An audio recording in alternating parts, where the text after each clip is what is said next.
Now, next is unappropriated water. We do have this one bunch of water during part of the year where we have really high stream flows and not very much usage.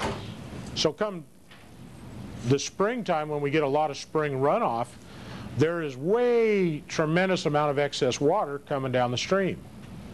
Even this time of year there's some excess water, but we really want to keep it there for the fish, because this is a big migratory time for the fish.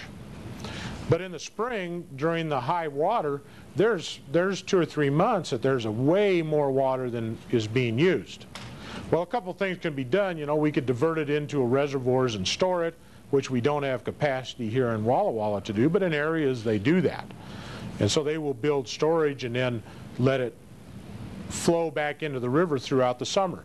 Yakima Valley Project's a good one. They got Rimrock Lake, they got Ketchulus, and maybe a couple other lakes that basically are man-made reservoirs that they store winter runoff, and then during the peak demand use in summer in July and August, they are making sure that they have full flow coming down that Yakima River to those irrigation districts.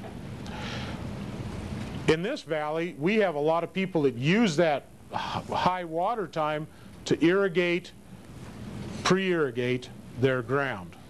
They can go out there and they can water until, maybe the middle of May. And they're growing dryland wheat.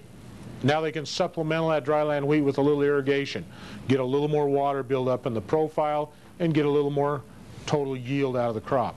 Or they might be growing alfalfa seed, where they're only going to water the crop up so much, and then they want to take the water off of it anyhow.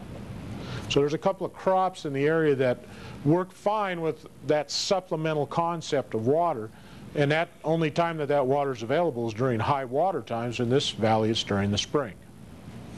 And that would be called the unappropriated water. So you don't need a right to use that? Effectively, you're supposed to file for a right. Yes. A lot of people don't. And if somebody did complain, they could easily be fined for not getting the water right. Anytime you use water, you're supposed to qualify the right with the state. Anytime you drill a well, you have to get a permit from the state, and of course the well drillers won't even touch it. You know, they're not going to jeopardize their business by getting fined for drilling an illegal well. So there's control on a well drill. Not much control on a stream. You know, I own a property right along Mill Creek here. I can go out there and throw a pump in there. I can go down here to one of the local pump companies and buy a pump. They don't know where I'm putting it. They don't ask. It's really none of their business. You just want to buy a pump, you go buy a pump. And I go throw it out in the stream. Well, my neighbors might get a little upset later on in the summer if I'm pumping out of that stream, but during high water nobody's going to care, and as long as the water master isn't around to see it, probably nobody's going to say anything. But it's still not legal. It's kind of like driving down the highway. You know, you can drive at 85 miles an hour out here if you want. It's illegal. Nobody's going to do anything about it unless you get caught. It's not illegal if nobody sees you. Well, now that's an opinion. I think you're wrong. It's still illegal. It's just that you didn't get caught. You know, a lot of laws are written to protect people, and as long as nobody gets hurt, nothing's said about it. As soon as somebody gets hurt, you know, and you hit somebody going 85 miles an hour, you're going to lose. Maybe you're going to lose your life. You're certainly going to lose a court case. Same with if you're taking water out of the stream and somebody gets hurt by it, you're taking their water away, you're going to lose. You're going to get fined, you're going to pay a penalty, you may go to jail. You may not stop, pass go, and you may not collect $200, you know. You go straight to jail. The game of Monopoly in life, huh? Yeah.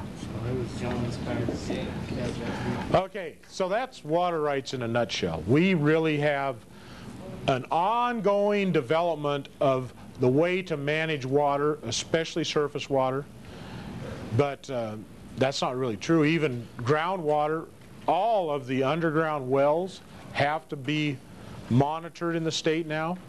All new water supplies are being required to have flow meters on them so that we know how much water is being used at every well site. throughout the state.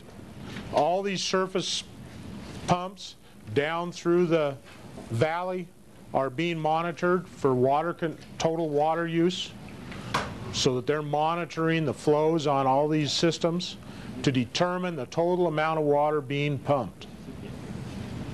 And it gives us a great record of the hydrology of the area, and also the underground geology of the area and what's happening with the water table within the geology. We know every well is logged as to what the layers are as they break into different layers, different aquifers.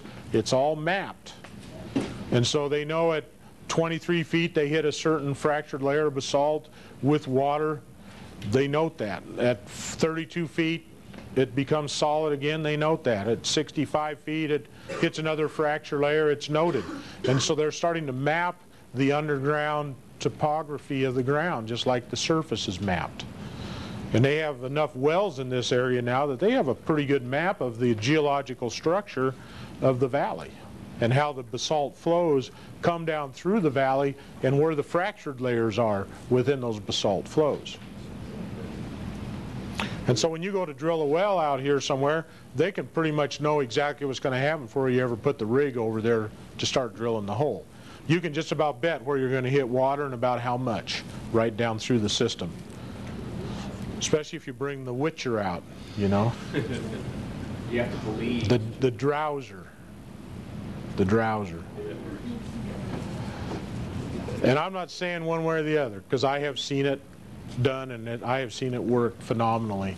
Yes? So is there a place where you would go to get that information? Like if you were going to drill a well? Yes. Yeah, to find that information out in the state, all you need to do is go to the well driller, and the well driller will have the log for the valley. He will know if you have a local well driller. Or you can call the State Department of Ecology and find out what the log is on the wells around your area. They call it the well log. As they go down the hole, they log every layer.